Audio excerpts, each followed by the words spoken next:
कोई एक मारवाड़ी राजस्थान के थे, उनके पिताजी पधार गए थे और उनके तिरोभाव का भंडारा था, ऐसा था। तो श्री राधा वल्लभ शरण जी दंडोती बाबा जैसे ही मानसी सेवा में बैठे दूसरे दिन, तो भजन में बिल्कुल मन नहीं लगा। बार बार नेत्र बंद करके युगल सरकार का ध्यान करें तो हृदय में भगवान का ध्यान ही ना आवे। आप सोच सकते हैं कि जो नित्य प्रति भगवान की लीला का अनुभव कर रहे हों, भगवान की मानसी में सेवा कर रहे हों, उनको ठाकुर जी की झलक न मिले तो वे कितने व्याकुल हो सकते हैं। इसको कोई प्रेमी अनुरागी जिसे अनुभव हो चुका है वही समझ सकता है। सामान्य जीवों के बस की बात नहीं कि वो ये बात समझ पाए। बहुत विकल हो गए और जब आंख बंद करें तो उनको एक मुर्दा दिखाई पड़े। राधा कृष्ण भगवान की स्थान पर एक मुर्दा दिखाई पड़े। पूरी रात ऐसे ही बीत गई। सवेरा होते ही वो उन संत के यहाँ पहुंच गए।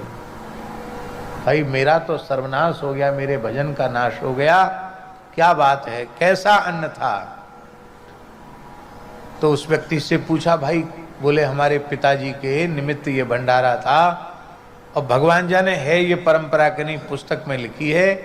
बोले मरते समय हमारे यहाँ छाती पर कुछ रुपया रख दिया जाता है। अभी ऐसी कहीं परंपरा नहीं है, उस समय रही होगी। छाती पर मरते समय रुपया रख देते हैं, उसी रुपये को दान पुण्य में लगाते हैं। तो उसी जो छाती पर पैसा रखा था शरीर पर रुपया, उसी से झरा भंडारा किया गया, उसी का पैसा, इसलिए मुर्दा दिख रहा था। अंत में उन्होंने बमन किया, कुंजल आदि करके शोधन किया, उपवास किया, तब जाकर वो ठीक हुए। तब से निश्चय किया कि कभी किसी भोज भंडारे में जाकर सम्मिलित नहीं होना। देखो मेरी प्रार्थना है,